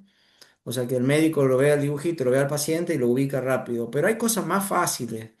Para mí la forma más fácil es cuando lo llamo al paciente. Cuando le digo que entre el paciente. Y es fácil. Si el paciente se para y viene solo, probablemente no sea frágil. Si el paciente necesita mucho tiempo para caminar, probablemente sea más frágil. Las otras cosas son si tiene deterioro cognitivo o no, que a veces es muy fácil darte cuenta. El peso del paciente, lo que nombraste, el paciente en bajo peso es un paciente frágil. Y una pregunta poco hecha, pero que nos tenemos que acostumbrar a hacerla. Preguntamos colesterol, diabetes, hipertensión, fuma. Y hay que preguntar, ¿se cayó? Porque uno con los años se da cuenta de que a veces viene el familiar del paciente, nos dice: Se ha muerto la abuela, le venimos a agradecer. ¿Qué ha pasado? No, se ha caído, se fracturó la cadera, se ha muerto, pero tenía 11 de presión, doctor, usted es un genio. ¿Se entiende el concepto? O sea, hay cosas que no estamos acostumbrados a ver, pero esto lo digo para el médico general, él lo ve todo el día, el paciente con deterioro cognitivo, el paciente que se cayó, el paciente que viene a hacerse un preoperatorio por una fractura de cadera, es un paciente probablemente frágil, no hace falta ponerlo en ningún score. Cada cuánto seguirlo es una cosa que me preguntan mucho siempre que doy una charla de cualquier cosa. Y yo siempre les digo lo mismo, a mí no me gustan las recetas porque el consenso de hipertensión, la estrategia Hertz, te dicen si el paciente es de alto riesgo, lo tenés que seguir más y te dice cada cuánto, si está controlado, lo vas a seguir menos que si no está controlado. Yo creo que hay que personalizar. Pero también hay algo que me parece importante decir y es que la visita genera adherencia, algo que no se habla mucho. Y hoy se habla mucho de mantener al paciente en rango terapéutico, el TTR, y hay muchos estudios que a mayor visita, más adherencia. Entonces yo no comparto por ahí mucho la idea de que el paciente no frágil, el que está bien, llámalo dentro mucho tiempo, porque ese paciente tiene menos posibilidad de ser adherente que el paciente que lo citas con más frecuencia. Recordemos, estamos tratando una enfermedad que no se siente, con medicamentos caros que pueden dar efectos colaterales. Es una invitación al paciente a decir: dejo de ser adherente. Entonces, la visita es una forma de reforzar la adherencia que a mí me parece importante, por lo cual no hay fórmula mágica, lo decide cada uno frente al paciente. El que está peor y no está controlado hay que verlo antes, pero el que está bien no hay que dejarlo tanto tiempo sin verlo. Y yo en eso coincido con vos y de hecho me manejo de esa manera. Yo para mí la frecuencia es adherencia, en eso coincido. Y te sumo algo a lo que vos decías, el tema de la caída, ¿cómo se cayó? Porque no es lo mismo que se tropieza porque te usaba chancleta en un piso resbaloso, a que se mareó, a que fue a buscar algo que no sabía lo que iba a buscar. Entonces ahí ya nos vamos orientando lo que le está pasando al paciente. No solamente que se cae, sino cómo se cayó. Y Ale, Por quería eso preguntarte, sí, Perdón, no, perdón. por eso es tan importante, sobre todo para los médicos que no hacen hipertensión. Ustedes saben que la mayor parte de los médicos que no hacen hipertensión no toman la presión nunca, aunque sean cardiólogos. Mm. Lamentablemente es una realidad, pero una cosa, aparte de tomar la presión y tomarla bien, una vez o cada tanto tomarla de parado, porque me da un montón de información que yo no percibo en el paciente sentado. Si el paciente hace hipotensión ortostática, es un paciente de alto riesgo de caída, me tengo que fijar en la hidratación, me tengo que fijar que si no estoy pasado con los diuréticos y puedo elegir bajar un poco mi objetivo terapéutico sabiendo que tiene un riesgo alto de caída y ahí se acaba el cuento. El asunto, perdón, voy a intervenir. El asunto de la hipotensión ortostática y de la hipotensión postprandial es muy común. No solamente es muy común, sino que es muy común que se acompañe de hipertensión supina. Y a eso lo investigamos todavía menos. En realidad, si no tenemos un mapa bien hecho, no lo sabemos nunca. Y la verdad es que nos hace a veces, cuando lo conocemos, cambiar el horario de la medicación. No hay ninguna duda que hay que tenerlo en cuenta. Ale, yo te quería decir, es muy importante, y eso en general, los médicos en general en la Argentina no conocemos esta división, diríamos, de las drogas antihipertensivas, a ver cómo decir, eh, pro demencia o antidemencia. Vos lo nombraste y lo nombraste bien, pero en general se conoce muy poco esta división. Yo creo que habría que insistir mucho más en eso, porque las drogas de las que estamos hablando son drogas que usamos todos los días. Sí, tal cual.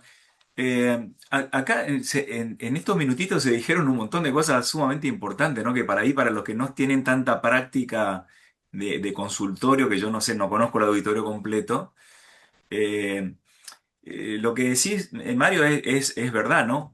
Pero a favor o afortunadamente son las drogas que más se prescriben. Por ejemplo, los arados son los que más se prescriben. Acá, lamentablemente, en mi centro, el segundo lugar lo ocupan los beta bloqueantes, pero como ustedes saben, es un centro específicamente cardiológico, entonces tiene ese sesgo.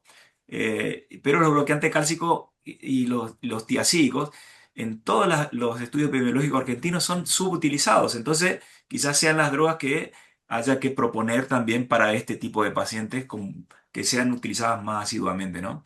Y la Pero yo, enorme diferencia entre los ARA2 y los IEGA, sí, sí, sí. Tremendo, tremendas.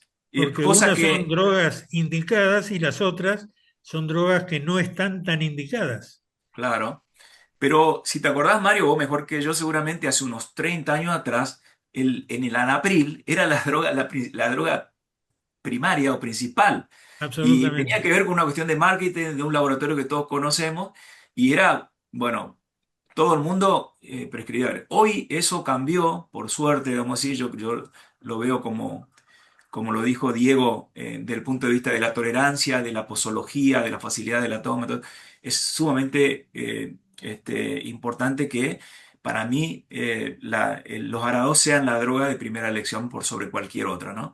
Ahora, voy yo sobre el tema, las caídas. Las caídas también señalan un posible deterioro cognitivo. ¿Eh? Y lo otro, la visita, ustedes lo dijeron bien. A ver, no solamente las visitas, sino que en la época de pandemia hemos visto en el Conoce y Controla que los pacientes que tenían un tensiómetro en la casa, cualquiera sea, les iba mejor, estaban mejor controlados. Entonces, ¿cuál es la propuesta para los chicos que nos están escuchando aquí, que por ahí no tienen tanta práctica en esto?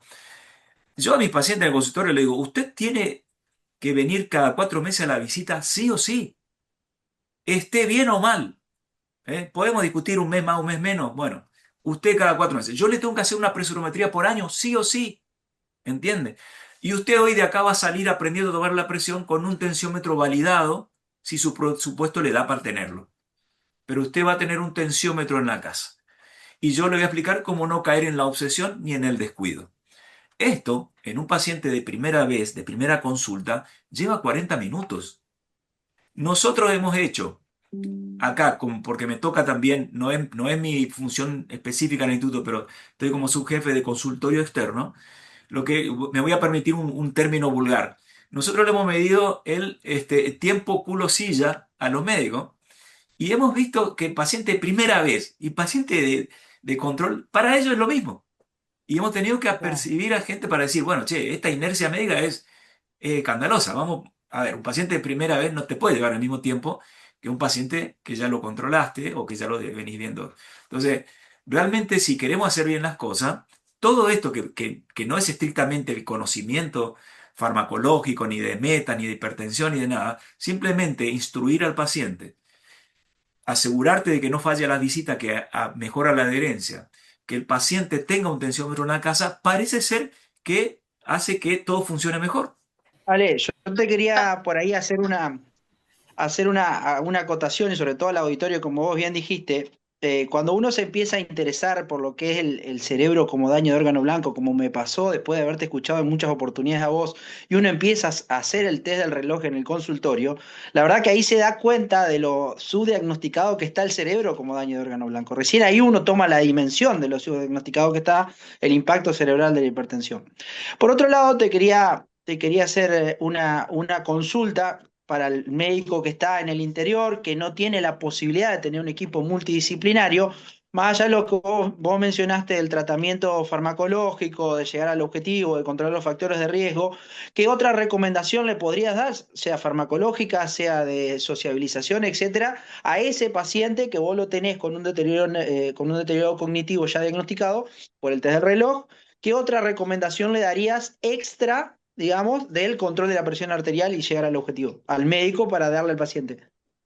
Bien, bueno, hay otras cosas que están demostradas que impactan sobre la prevención de demencia. Nosotros creemos que un paciente que tiene diagnosticado deterioro cognitivo tiene, digamos, una posibilidad de 5 a 25% de desarrollar en los próximos 20 años demencia.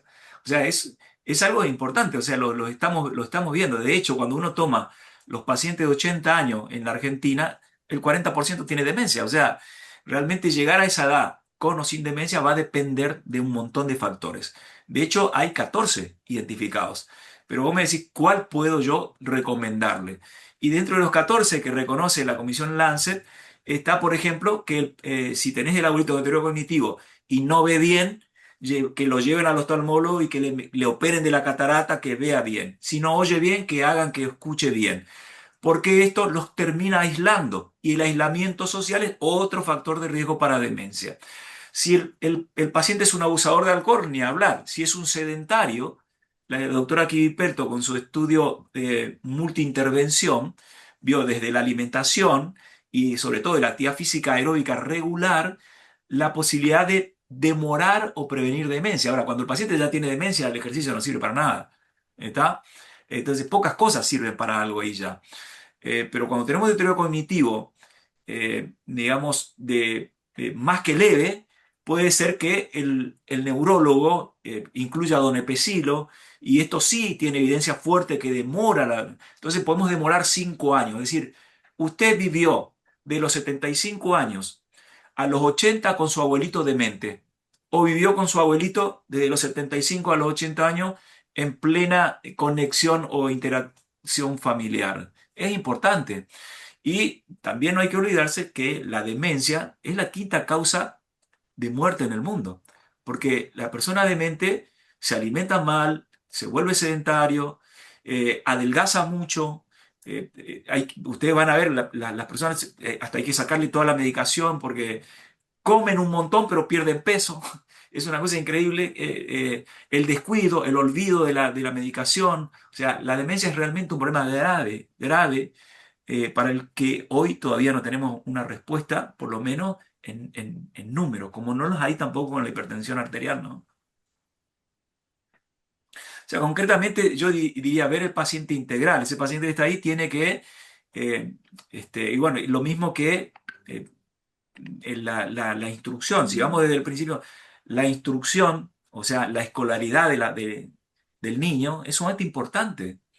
Los lugares, o sea, hay estudios muy bien diseñados que ponen 12 años de escolaridad o más contra de menos años de escolaridad y el riesgo de demencia es increíble, es muy significativo. Entonces, esa reserva cognitiva, que es el nombre que le damos a esto, digamos que le da la resiliencia al cerebro, el paciente no instruido no la tiene. Entonces, yo diría, promover la prevención de demencia tiene que ver con muchas aristas, más allá de que la edad media de la vida es el punto crítico donde el paciente adquiere, como se dijo acá, hipertensión asociada a dilipemia, sobrepeso, abuso de alcohol y un montón de otras cosas, sedentarismo.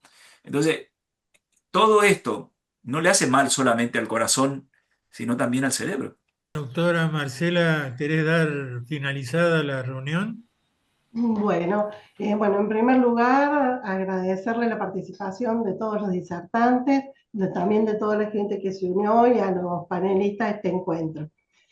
Y como para resumir, bueno, lo importante que es el tratar todos los factores de riesgo, no tratar números, y la prevención, y ir a detectar precozmente.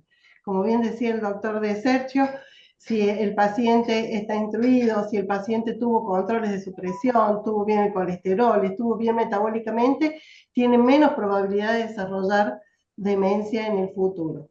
Y el otro punto que me quedo dando vuelta, de que hablaron recién, dos cositas, una desde el punto de vista médico y otra desde el punto de vista, digámosle, de la sistematización. Una preguntita que va para todos. En el paciente frágil, dijimos que, bueno, por ahí también ponemos en nuestro consenso, paciente frágil, hacer una monoterapia si las tensiones están un poco bajas, por ahí con lo que ha hablado el doctor De Sergio recién, y hacer microdosis de combinada en vez de una monoterapia en un paciente frágil para lograr los objetivos, por ejemplo, hacer una combinación entre un ARA2 con un antagonista cálcico en dosis mínima. Sé que también es muy difícil fraccionar las pastillas, pero bueno, no vienen todavía en las empresas dosis más bajas de las que conocemos habitualmente, que por ahí deberíamos, desde la sociedad, de todo, empezar a promocionar más que las empresas tengan combinaciones fijas con dosis menores, porque es un paciente añoso, estar partiendo en 4 un comprimido es muy difícil, pero por ahí se beneficiaría tomando una microdosis de una combinación farmacológica. Eso era para saber qué opinaban de esa reflexión. Y mi otra reflexión es con respecto a que decir, tenemos conocimiento, hay muchas guías, sabemos muchas cosas, si bien tenemos que educar, porque hay que educar, tenemos que educarnos nosotros, conocer, educar a nuestros colegas, yo creo que por qué no llegamos y estamos tan mal, es porque nos falta sistematización y nos falta ese conocimiento, generarlo y un poco más de trabajo en equipo y multidisciplinario, porque es muy difícil abarcar una sola especialidad o un solo médico, abarcar un paciente en su panorama completo. Pero si el paciente lo abordamos multidisciplinariamente, es como que hay ciertas aristas que vamos a poder contemplar y poderlo tratar de manera más integral.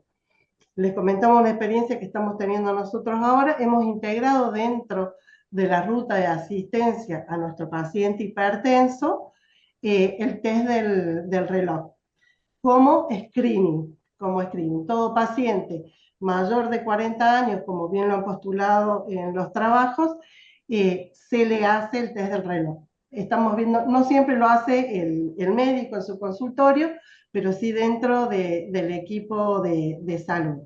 Igual que en el seguimiento del paciente diabético y para detectar precozmente. Y una tercera pregunta, ese paciente que le detectamos un test cognitivo alterado, haya tenido o no queja cognitiva el paciente, al ser daño de órgano blanco, directamente lo tratamos con estatinas. Bueno, esas dos preguntas para el panel.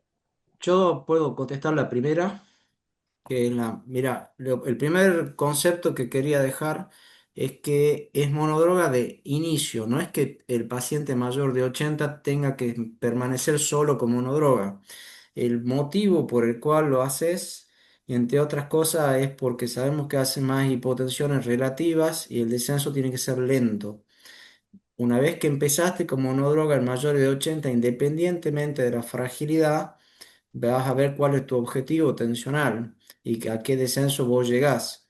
Si ahora, en el punto en que vos me planteas un paciente frágil de verdad, el paciente frágil de verdad, uno tiene que pensar qué descenso de eventos cardiovasculares voy a lograr con la medicación versus qué riesgo de empeorar la calidad de vida del paciente, no solo por caída, sino porque se duermen. También hemos visto pacientes con 110 históricas que están dormidos en la mesa.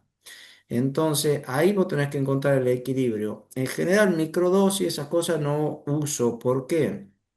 Porque hay que recordar que cuando vos utilizás una asociación fija, vos estás duplicando el efecto antihipertensivo. En cambio, si yo duplico una dosis, a ver si me explico, si tengo amlodipina 5 y la llevo a 10, solo logro subir un 10 a 15% mi efecto antihipertensivo. Pero si yo le agrego un IECA, un ARA2, duplico mi efecto antihipertensivo. Con eso te quiero decir que más allá que no hay en la práctica forma de hacer microdosis, si uno quiere retroceder, tiene que retroceder en serio. Así como el escalón terapéutico vas con una, dos, tres drogas, cuatro resistentes, si vas a retroceder tenés que ir sacando droga. Es por lo menos mi experiencia. Sí, ese concepto de dosis-respuesta es importante también explicárselo al paciente, ¿no? Es decir, no es porque le damos el doble, va a tener el doble de efectos, y los médicos, básicamente, muchos no lo conocen también, importantes.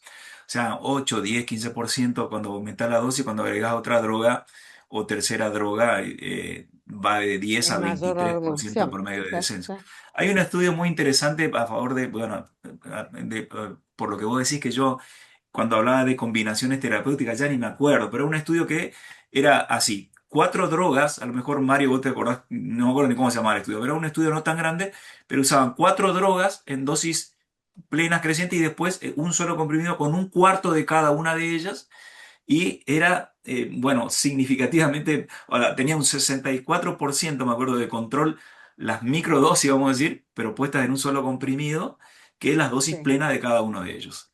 Y exacto. esto por ahí es una utopía, pero está interesante la reflexión y va por el lado artesanal del tratamiento, ¿no? Esto tiene mucho de artesanía también en un punto, ¿no? Yo quería contarle qué hago, porque muchos los convencemos acá, pero a ver, después vamos y a la vida real y ustedes no tienen tiempo para hacer el test del reloj. Yo les voy a contar cómo hago yo.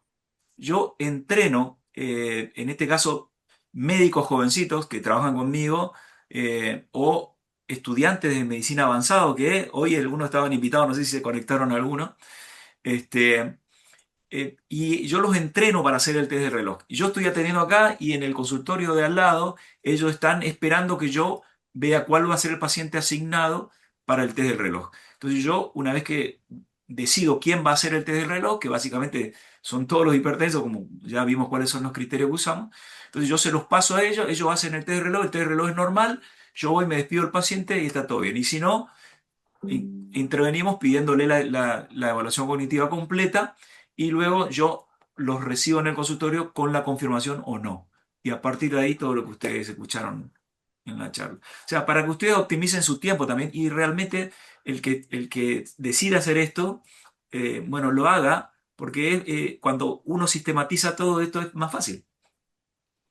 Doctor Alejandro, una cosita que me quedó pendiente, lo iba a hacer, no sé si hay tiempo, lo iba a hacer por el grupo, si no, Vos dijiste que con el test de reloj, cuando lo hiciste, te había dado un porcentaje mayor de mujeres, que lo vi de 59 años más o menos. ¿Sí? No, a ver, nosotros Siempre vi que tenemos, el porcentaje que tenía, perdón, el porcentaje que había tenido más eventos de positividad de este test eran mujeres. nosotros identificamos un grupo de mujeres posmenopáusicas obesas, hipertensas, ¿no? Que sí tienen más riesgo que comparativamente con los hombres. Eso sí, hay un estudio hecho también donde participó la doctora Mildred del Sueldo y también participó Judy Sirlon y otra gente que ahora no recuerdo, pero eso está plasmado en la literatura mundial y también es un trabajo de la red Corazón-Cerebro, sí. Pero es ese grupo Súper de pacientes. interesante, sí, súper Sí, interesante porque es en ese sentido justamente es el cambio que hay con el tema de género, ¿no? Y la mujer y la aplicación del por qué aplicar este test. O sea, creo que a mí me has contagiado. Yo ahora voy a imprimir, haré relojitos, van a hacer en la salita, pero van a tener que hacerlo. Es súper importante. La verdad que muy, muy bueno. claro, Gracias. y a partir de ahí ver, bueno, el tema de la rosostatina, eso yo aclaré hoy que es un tema personal mío Sí, por ahí. sí. Eso no está plasmado en las guías de teocognitivo, estatina no está así. No hay, Bueno, no pero está hay que escrito. hacerla, pues Ah, pero justamente por yo, eso creo que ahí hay que aplicar la edad vascular y todo lo que viene claro, conllevante a yo me, eso, me ¿no? pongo, me pongo en la posición de cardiólogo y te digo lo siguiente, a ver, tenemos el estudio PESA, acá en Corrientes, Ujú. después de los 50 años, el 90% de los hombres Sí, tiene eh, sí, sí, sí. aterosclerosis por todos lados, el 50% de las mujeres, vamos más arriba en nuestros pacientes del tipo paciente Diego Stigman, el paciente tipo de él, esos pacientes para mí todos tienen que estar con estatina. ¿Por qué razón? Porque hay otros estudios de la mano de Salim Youssouf y de Valentín Fuster que muestran que solo por ser hipertensos y tener un factor de riesgo como el HOP3 o el perímetro abdominal aumentado, bueno, ya los estudios con estatina fueron terriblemente contundentes, ¿no? Y en estos tres estudios hay 18.000 pacientes donde por ahí en el HOP3 la combinación de antihipertensivos en los no hipertensos no anduvo tan bien, pero la rosuvastatina anduvo en los normotensos. Es decir, la rosuvastatina es una droga maravillosa que para mí en un paciente hipertenso, yo ya me dice hipertenso y ya estoy pensando no solamente en la estatina, sino en la polipíldora, ¿entendés? Que Claro. es así, es un poco de opinión personal, pero hay también evidencia al respecto. O sea, el paciente de más de 55 años, según estos estudios, la mayoría debería estar tomando una estatina y dos medicamentos para la presión. ¿Podemos discutir la aspirina? Claro. Claro. Pero, y bueno, Eh, creo que es eh, como pararse como enfermedad multisistémica, ¿no? Ahí ir buscando. Perdón, sí. sí, perdón, gente. La verdad que nos quedamos cortos con el tiempo, pero tenemos que darle ya un cierre por el tiempo. Así que le vamos a pedir a nuestra querida presidente, que es Marcela, que nos dé el cierre. Y desde ya, gracias a todos. Bueno, muchas gracias a todos los participantes y veo que se unieron mucha cantidad de personas, así que espero que haya sido todo productivo y los invitamos a nuestros siguientes webinar también. Y bueno, el cerebro, como bien ha dicho el doctor, es un daño de órgano blanco, así que tenemos que tratar de precozmente detectar el daño cognitivo y una muy buena estrategia es a través del test del reloj, evaluar la fragilidad de nuestros pacientes para que con nuestra terapéutica no provoquemos daño, sino beneficio, evaluar bien a cada uno de nuestros pacientes. Y bueno, muchas gracias a todos y los esperamos en el Que lean la próximo. guía, que lean la Saludos a guía, por favor. todos. ¿Eh? Saludos a todos. Y felicitaciones a los disertantes. Gracias. Buenas Saludos y noches. gracias. Gracias.